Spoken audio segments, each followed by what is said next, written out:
네, 한 번 더 인사하겠습니다. 성령과 지혜가 충만한 주님의 백성이 되십시오.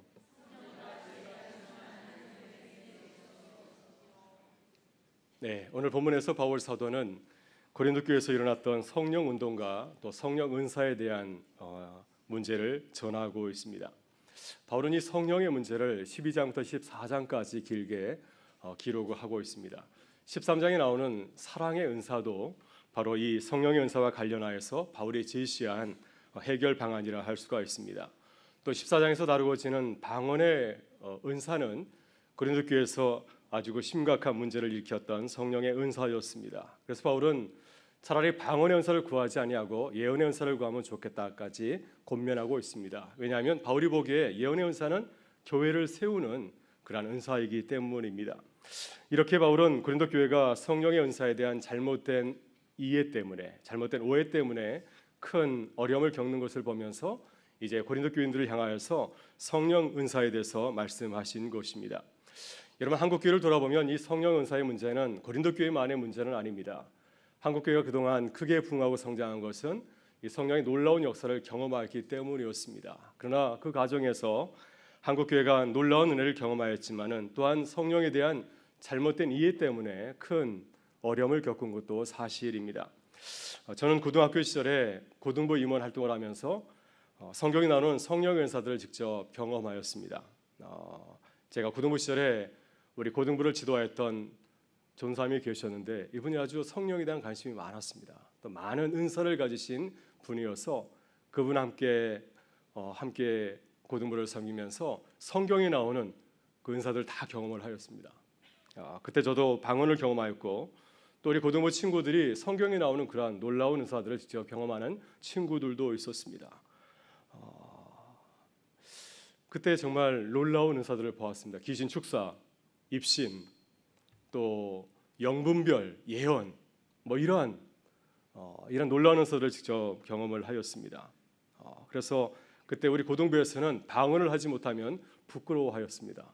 그리고 또 아주 많은 사람들이 부러워하는 그런 성령 은사를 체험한 친구가 있으면 그 친구처럼 되기를 바라면서 기도를 하곤 하였습니다. 그러나 이렇게 놀라운 성령 은사를 경험하였지만 어려움을 겪은 친구들도 참 많이 있습니다. 이러한 성령 은사에 너무 깊이 들어가다 보니까 학교 생활을 소홀하게 되었고 또 일반 친구들과 멀어진 그러한 친구들도 있습니다.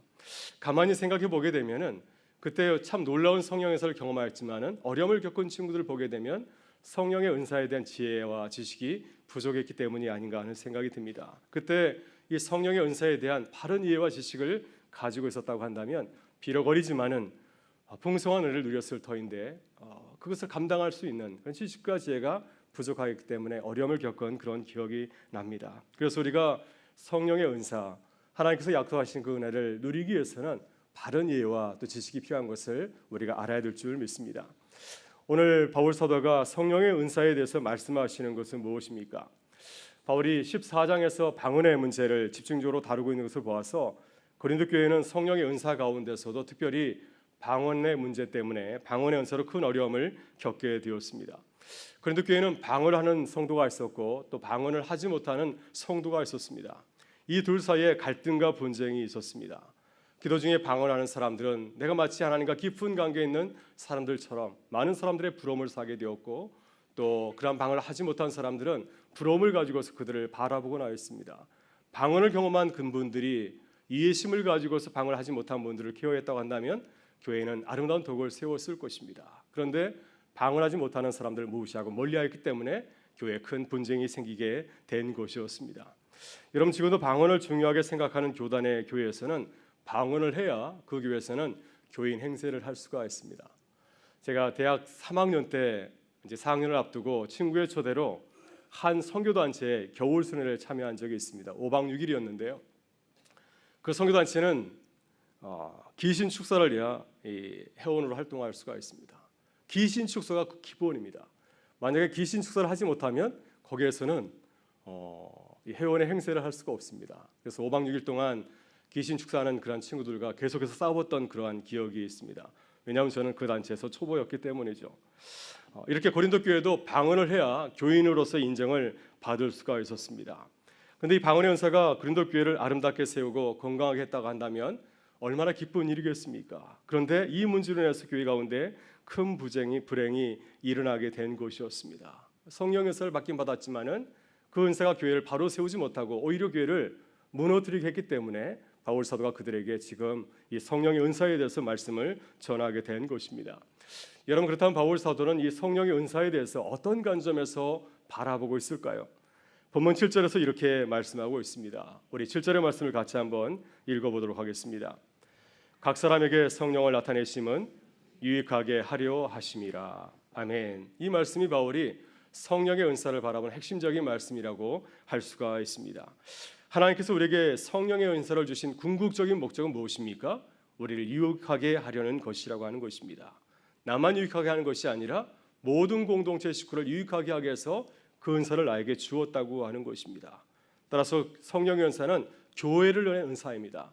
나만을 위한 은사가 아니라 교회를 세우는 은사라고 하는 것, 이것이 바울 사도가 성령의 은사를 바라보는 이 관점이라고 할 수가 있습니다. 여러분, 은사라는 말은 헬라어로 카리스마라고 합니다. 카리스마. 이 카리스마라고 하는 헬라어의 뜻은 선물, 증유라는 뜻을 담고 있습니다. 그래서 성령에서는 어떠한 은사입니까? 성령께서 내게 거저 주신 것입니다.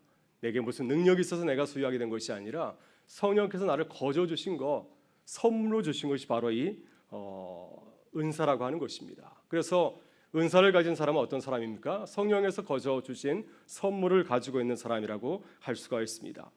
하나님께서 우리에게 선물을 주신 이유는 무엇입니까? 그 선물을 가지고서 남들을 유익하게 하라고 하는 것입니다. 교회를 세우고 다른 사람을 격려하고 세우기 위해서 이 성령 은사를 주셨다고 하는 것입니다. 그래서 우리는 성령의 은사할 때 그 은사가 어떤 의미를 담고 있는지를 바로 이해해야 될 줄 믿습니다. 여러분, 은사라는 말의 동사는 카리스마에서 나온 그 동사는 카리조마입니다. 이 카리조마의 은사의 의미는 보다 더 은사가 어떤 뜻을 담고 있는지를 우리에게 잘 말해주고 있습니다. 이 말의 뜻은 친절을 베풀다, 호의를 베풀다, 그리고 만족하게 하다 하는 뜻을 담고 있습니다. 이 동사의 뜻에 비추어서 성령의 은사를 이해하게 되면은 성령의 은사를 받았다고 하는 것은 무엇입니까? 성령 하나님께서 우리에게 친절과 호의를 베풀어 주셨다고 하는 것입니다. 내가 하나님으로부터 큰 은혜를 입었다고 하는 뜻을 담고 있습니다. 그래서 성령의 은사를 받은 사람은 어떻게 살아야 되겠습니까? 그 은사를 가지고서 하나님께서 우리에게 은혜를 주신 것처럼 그 은사를 가지고서 교회와 공동체를 섬기며 살아가야 된다고 하는 것입니다. 공동체에 유익을 끼치기 위해서 하나님께서 우리에게 그 선물을 주신 것입니다. 이렇게 성령의 은사는 공동체에 유익을 끼치는 하나님의 선물입니다. 이러한 관점에서, 공동체의 관점에서, 공동체에 유익을 끼치는 그런 관점에서 바울 사도는 성령의 은사를 바라보고 이렇게 있습니다. 여러분, 그렇다면 바울이 고린도 교회에 당부하는 것은 무엇입니까? 우리가 성령의 은사를 사모하고 기도할 때 우리가 반드시 기억해야 될 것이 무엇이겠습니까? 먼저 우리는 성령의 은사에 대해서 바른 지식을 가지고 있어야 됩니다. 1절에서 바울 사도는 고린도 교회 성도들에게 이렇게 당부하고 있습니다. 우리 1절의 말씀을 같이 한번 읽어보겠습니다. 형제들아, 신령한 것에 대하여 나는 너희가 알지 못하기를 원하지 아니하노니. 아멘. 고린도 교회가 지금 이 성령의 은사의 문제로 진통을 겪고 있는 것은 그 원인이 무엇일까요? 지식이 없기 때문에 그렇습니다. 온전한 성령의 은사에 대한 지식이 없기 때문에 지금 고린도 교회가 진통을 겪고 있는 것입니다. 이것은 공동체를 위해서 죽은 것인데 이것을 내 것으로 생각하고 나의 능력, 나의 신앙을 자랑하기 위해서 사용했기 때문에 교회가 바로 서지 못하고 무너지게 된 것이었습니다. 여러분, 고린도 교인들은 바울의 전도로 예수를 믿고 성도가 되기 이전에 다른 이민족의 종교를 믿고 살아온 자들이었습니다. 특별히 고린도 교회에 있었던, 고린도 지역에 있었던 이시시의 제2와 같은 이민족의 그러한 미리 종교를 보게 되면 그들도 마찬가지로 영적인 황홀경에 빠지는 그런 신비적인 체험을 하게 되었습니다. 아마도 고린도 교회에 들어오신 많은 성도들도 바울의 전도로 예수를 믿기 이전에는 이러한 이민족의 이기도의 그러한 미리의 그러한 그 성령 영적인 황홀경에 빠지는 그런 경험을 하였을 것입니다. 이러한 경험을 가지고서 성령 하나님에 대한 은사에 대해서 그들은 진단하고 그것을 그렇게 받아들였을 것입니다. 예전에 아프리카 선교사님이 이런 이야기를 한 적이 있습니다. 아프리카인들은 종교심이 대단한 그런 민족들이 아니겠습니까? 그래서 이제 그들이 예수님을 믿고 나서 이제 아주 예배를 드리게 되면은 아주 막 열광적으로 예배를 드린다고 합니다. 막 춤을 추고 그래서 장로교 신앙을 가지고 그들을 바라보게 되면은 저들이 믿는 하나님과 내가 믿는 하나님이 동일한 하나님일까 할 정도로 전혀 다른 신앙, 그 예배 형식을 가지고 예배를 드린다고 하는 것입니다. 아마도 아프리카 사람들의 그 믿음의 정도가 적을 때에는 자신들이 이전에 믿었던 그러한 신앙을 가지고서 자신들이 믿었던 그 신에 대한 신앙을 가지고서 이 성경을 바라보며 또 하나님을 이해하지 않겠습니까? 이러한 잘못된 그러한 지식이 부족할 때에는 하나님을 잘못 이해할 수 있다고 하는 것입니다. 이런 이유로 바울은 고린도 교회를 향하여서 신령한 것에 대해서 성령의 은사에 대해서 바르게 이해하고 성령의 은사를 바르게 사용할 것을 당부하고 있습니다. 여러분, 내년에 우리 교회에서 제13기 은평 삼형제 학교를 개최하게 됩니다. 이 삼형제 학교를 통해서 우리의 신앙을 다시 새롭게 점검하는 시간이 될 수 있기를 바랍니다. 우리가 예수님의 제자로서 바른 이해를 가지고서 이 시대를 살아가는 교회와 성도가 될 수 있기를 주의 이름으로 축원합니다. 둘째, 우리는 성령의 은사를 받았는지를 스스로 확인할 수 있어야 됩니다. 여러분, 우리가 성령의 은사를 받았는지 안 받는지를 어떻게 알 수 있겠습니까? 아마도 고린도 교회는 이러한 문제 때문에 굉장히 시끄러웠던 모양입니다. 그들은 외적인 은사의 여부를 가지고서 내가 성령을 받았는지 안 받는지를 스스로 판단한 모양입니다. 그래서 그들은 방언 같은 외적인 은사를 가지고 있으면 내가 성령을 받았다고 생각하였고, 이러한 외적인 은사를 가지고 있지 아니하면 나는 성령을 받지 못하였다고 이렇게 판단하였습니다. 본문 2절과 3절에서 바울은 이렇게 증거하고 있습니다. 우리 2절과 3절의 말씀을 같이 보겠습니다. 너희도 알거니와 너희가 이방인으로 있을 때 말 못하는 우상에게로 끄는 그대로 끌려갔느니라. 그러므로 내가 너희에게 알리노니 하나님의 영으로 말하는 자는 누구든지 예수를 저주할 자라 하지 아니하고 또 성령으로 아니하고는 누구든지 예수를 주시라 할 수 없느니라. 아멘. 네, 바울은 고린도 교회 성도들에게 그들의 경험에 호소를 하고 있습니다. 그들이 예수님을 믿기 전에는 이방인의 우상을 섬기고 있었습니다. 그때 그들은 거짓 영에 속아서 거짓 신을 참 신으로 알고 살아가질 아니하였습니까? 그래서 그때 그들은 예수님을 받아들이지 못하고 또 예수님을 저주하기까지 하였습니다. 그러나 그들이 성령에 사로잡히게 되었을 때 놀라운 변화를 경험하게 되었습니다. 그들의 입술로 하나님을 나의 하나님으로 받아들이고 또 예수 그리스도를 나의 구주로 받아들이는 놀라운 변화를 경험하게 되었습니다. 이것이야말로 성령의 역사가 아닐 수가 없습니다. 여러분, 성령의 가장 큰 은사가 무엇일까요? 믿음으로 하나님을 나의 하나님으로 고백하는 것입니다. 예수 그리스도를 죄와 사망으로부터 구원해 주신 나의 구주로 받아들이는 것, 이것이 가장 놀라운 성령의 은사입니다.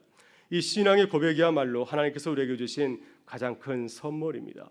이 고백을 하는 자야말로 가장 놀라운 성령의 은사를 받은 자인 줄 믿습니다. 그래서 바울은 9절에서 다양한 성령의 은사를 소개하고 열거하면서 믿음의 은사가 가장 위대한, 가장 중요한 은사임을 이렇게 강조하고 있습니다. 그래서 믿음의 은사를 소개하면서 다른 외적인 은사보다도 가장 먼저 소개하는 것을 보게 됩니다. 방언의 은사나 병고침의 은사보다도 먼저 이 믿음의 은사가 더욱더 큰 은사로 우리에게 소개하는 것을 보게 됩니다. 여러분, 우리는 늘 외적인 은사를 가지고서 성령의 의무를 판단하곤 합니다. 그래서 놀라운 성령의 은사를 가진 분 앞에 서면은 나는 마치 아무런 은사도 받지 않은 것처럼 주눅이 들곤 합니다. 그러나 바울 사도가 거듭 강조하는 것은 외적인 은사도 중요하지만은 하나님께서 우리에게 주신 내적인 은사도 보다 더 중요하다고 하는 것입니다. 이 내적인 은사를 갖고 있어야 우리가 외적인 은사를 받을 수가 있고 또한 주의 일을 힘 있게 감당할 수 있기 때문입니다. 그래서 우리가 외적인 은사도 삼아야 되지만은 하나님께서 우리에게 주신 내적인 은사를 바라보면서 기뻐하고 감사하며 또 주의 몸된 교회를 섬기는 우리 교회가 될 수 있기를 주의 이름으로 축원합니다. 다음으로 우리는 성령의 은사를 바라보지 말고 성령 하나님을 바라보아야 됩니다. 왜냐하면 성령의 은사는 우리의 능력으로 소유한 것이 아니라 하나님께서 우리에게 선물로 거저 주신 것이기 때문입니다. 본문 4절부터 7절에서 바울은 다양한 성령의 은사를 주시는 그 근원에 대해서 이렇게 말씀하고 있습니다. 우리 4절부터 7절의 말씀을 같이 한번 읽어보겠습니다. 은사는 여러 가지나 성령은 같고 직분은 여러 가지나 주는 같으며 또 사역은 여러 가지나 모든 것을 모든 사람 가운데서 이루시는 하나님은 같으니 각 사람에게 성령을 나타내심은 유익하게 하려 하심이라. 아멘. 성령께서 우리에게 선물로 주시는 성령의 은사는 참 다양합니다. 그럼 우리는 사람인지라 다양한 성령의 은사에 주목할 때가 참 많이 있습니다. 그리고 모든 사람들이 부러워하는 그러한 성령의 은사를 갖기를 간절히 사모합니다. 병 고치는 은사를 가진 사람을 보게 되면 나도 저런 신유의 은사를 가지면 참 좋겠다 이렇게 생각하고요. 또 방언을 아주 멋지게 하시는 분을 보게 되면 나도 저렇게 고급스러운 방언을 사용하면 얼마나 좋을까 하면서 부러워하곤 합니다. 그러나 우리는 모든 성령의 은사가 하나님께서 주셨다는 사실을 기억해야 될 줄 믿습니다. 성령의 은사 가운데서 더 좋고 더 나쁜 것이 있는 것이 결코 아닙니다. 성령 하나님의 관심은 무엇일까요? 성령의 은사가 우리 안에서 남을 이롭게 하는가? 아니면 이롭게 하지 못하는가? 공동체를 유익하게 하는가? 공동체를 유익하게 하지 못하는가? 이러한 관점을 가지고서 우리의 은사를 바라보는 줄 믿습니다. 하나님께서는 우리를 돕기 위해서 성령의 은사를 보여주시는 것이죠.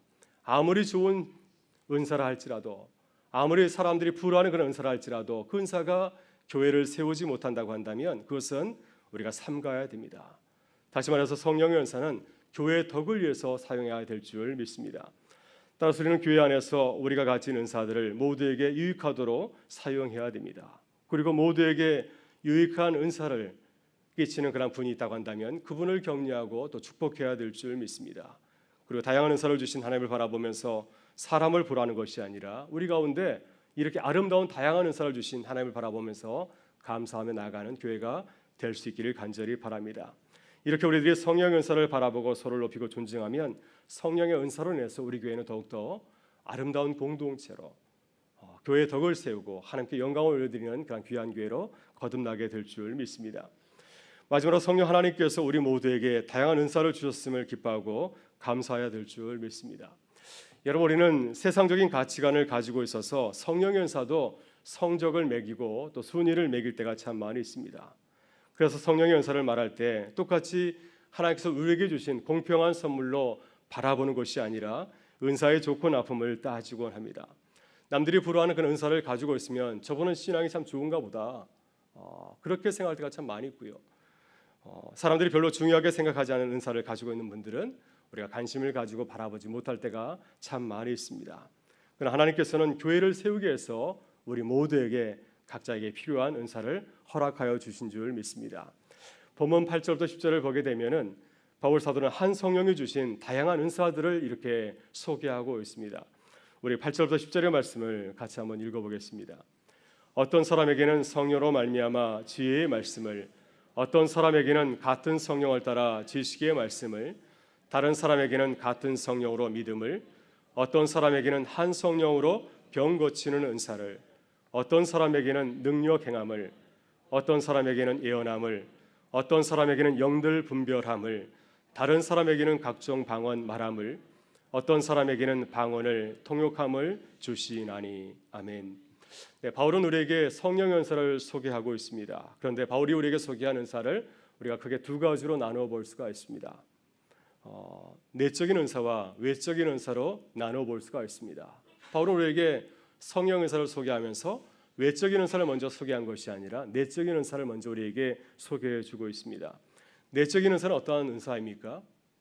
내 안에 있지만 사람들이 쉽게 구분할 수 없는, 사람들이 쉽게 알 수 없는 그러한 내향적인 은사라 할 수가 있습니다. 이 대표적인 내적인 은사는 지혜의 말씀의 은사, 그리고 지식의 말씀의 은사, 믿음의 은사입니다. 이 세 가지 은사가 대표적인 내적인 은사라고 하는 것입니다. 여러분, 지혜의 말씀의 은사는 우리가 주의 일을 할 때 주님의 뜻을 분별하고 깨닫는 은사를 말하고 있습니다. 참 귀한 은사가 아니겠습니까? 우리가 어떤 방향으로 일해야 될지 모를 때 이 지혜의 은사를 가지고 있으면 주님의 뜻을 깨닫고 그 길을 분별할 수 있는 은사라고 하는 것입니다. 얼마나 소중한 은사인지 모릅니다. 지식의 은사는 어떤 은사일까요? 그것은 하나님의 말씀을 바르게 해석하고 적용할 줄 아는 그러한 은사입니다. 그래서 해석할 수 있는 능력, 하나님의 말씀을 들었을 때 그것을 삶에 적용할 수 있는 능력, 이것이 지식의 은사입니다. 믿음의 은사는 어떤 은사입니까? 어떤 상황 가운데서도 하나님을 믿고 하나님의 말씀대로 살아가는 은사입니다. 정말 이러한 은사야말로 꼭 필요한 은사가 아니겠습니까? 이 내적인 은사가 얼마나 중요한지 모릅니다. 그래서 바울 사도는 이 성령의 은사를 소개하면서 외적인 은사를 먼저 소개하지 아니하고 내적인 은사를 먼저 소개하고 있는 것입니다. 이 내적인 은사가 보다 더 중요하다고 하는 것입니다. 이 내적인 은사를 가지고 있어야 우리가 외적인 은사를 가질 수 있는 믿음의 역량을 갖추게 된다고 하는 것입니다. 그래서 우리가 눈에 보이는 예적인 은사를 사모하는 것도 굉장히 중요하지만 무엇보다도 오늘 바울 사도가 우리에게 말씀하시는 내적인 은사를 사모하고 그 은혜를 구하는 우리 교회가 될 수 있기를 간절히 바랍니다. 다음으로 외적인 은사는 어떠한 은사가 있습니까? 그것은 우리가 잘 아는 은사인데요. 병 고치는 은사, 능력, 행함의 은사, 예언의 은사, 영분별의 은사, 방언의 은사, 또 영분별의 은사, 그리고 방언 통변의 은사입니다. 이런 은사들은 우리가 눈으로 쉽게 확인할 수 있는 그러한 놀라운 은사를 말하고 있습니다. 우리는 이 은사를 바라보면서 은사의 순위를 매길 수 있을지 모르겠습니다. 여러 가지 외식의 은사가 소개되고 있는데 아무도 우리 마음속에 이게 제일 중요할 거야. 모든 은사 가운데서 병 고치는 은사가 최고이지 이렇게 생각하시는 분도 있고 아니야 방언이지 또 예언의 은사 여러 가지 자기 나름대로 이 은사의 순위를 매길지 모르겠습니다. 그러나 오늘 바울 사도는 뭐라고 말씀하고 있습니까? 이 모든 은사를 한 성령께서 우리에게 주셨다고 하는 것입니다. 모두가 우리에게 필요한 은사이고 이 은사를 가질 때 교회를 다양한 모습으로 온전하게 섬길 수 있다고 하는 것입니다. 그래서 사도 바울은 방언의 은사를 은사의 목록 가운데서 가장 마지막에 기록을 하고 있습니다. 여러분 방언의 은사는 고린도 교회 성도들이 가장 사모하였던 외적인 은사였습니다. 근데 바울은 그 은사를 가장 먼저 기록하지 아니하고 가장 나중에 의도적으로 기록하고 있습니다. 왜 그랬을까요? 아무리 사람들이 부러워하는 성령의 은사를 할지라도 그 은사가 교회를 세우지 못한다고 한다면 그것은 결코 주님께서 기뻐하시는 은사가 아니라고 하는 것입니다. 그래서 바울은 의도적으로 이 방언의 은사를 가장 나중에 기록하고 있는 것입니다. 여러분 14장에서도 방언의 은사의 문제를 구체적으로 다루면서 바울은 어떻게 조언하고 있습니까? 차라리 다른 은사를 구하라. 방언의 은사가 고린도 교회를 심하게 어지럽혔기 때문에 방언의 은사를 구하지 못하고 그렇게 문제가 되는 은사를 구하지 못하고 그것보다는 차라리 예언의 은사를 구하는 것이 참 좋겠다. 왜냐하면 예언의 은사는 그 뜻을 누구나 알 수 있기 때문에 교회를 세울 수 있다고 하는 것입니다. 그래서 바울은 방언의 은사보다는 교회의 덕을 세우는 은사를 사모할 것을 더 강조해서 말씀하고 있습니다. 그래서 가장 좋은 은사는 무엇입니까? 사람들이 보기에 부러워하는 은사, 이것이 가장 좋은 은사가 아니라 공동체를 세우는 공동체 유익을 끼치는 은사가 가장 소중한 은사라고 바울은 힘주어서 말하고 있습니다.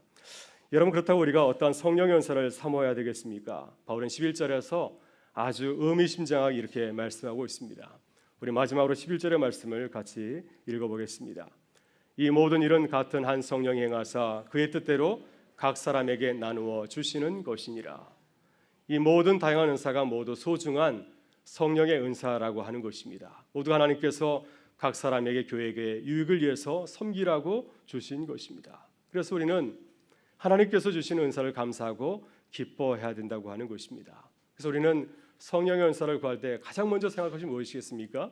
하나님의 뜻을 바라봐야 됩니다. 하나님께서 우리에게 바라시는 사역이 무엇일까? 내가 어떤 은사를 가지고 교회를 섬기면 참 좋을까? 내가 어떤 모습으로 교회를 섬기면 교회가 든든히 서가게 되고 교회에 큰 유익을 끼칠 수 있을까? 이런 마음을 가지고서 은사를 구하라고 하는 것입니다. 내가 어떤 은사를 가지고 있으면 사람들이 나를 부러워할까? 어떤 은사를 가지면 사람들이 나를 위대한 신앙인으로 바라볼 수 있을까? 이러한 이기적인 생각을 가지고서 은사를 구하는 것이 아니라 교회를 세우기 위해서 교회에 유익을 끼치기 위해서 그 도구로서 성령 은사를 사모하라고 하는 것입니다. 그럼 주님께서 우리에게 필요한 은사를 주신다고 약속하고 있습니다. 여러분 이것이 우리가 성령의 은사를 위해서 기도해야 되는 소중한 마음인 줄 믿습니다. 여러분 오래전에 제가 참 생각이 짧을 때 믿음이 짧을 때 병 고치는 은사를 부러워한 적이 있습니다. 많은 사람들이 신유의 은사를 가진 분에게 모이는 것을 보면서 그분을 참 대단하게 생각한 적이 있습니다. 그래서 나도 저분처럼 신유의 은사를 가지면 참 좋겠다 이러한 생각을 가진 적이 있습니다. 근데 제가 우연히 이 신유의 놀라운 은사를 가진 분의 하루 일과를 제가 보게 되었습니다. 그랬더니 그분은 하루 24시간이 자기 시간이 아니었습니다.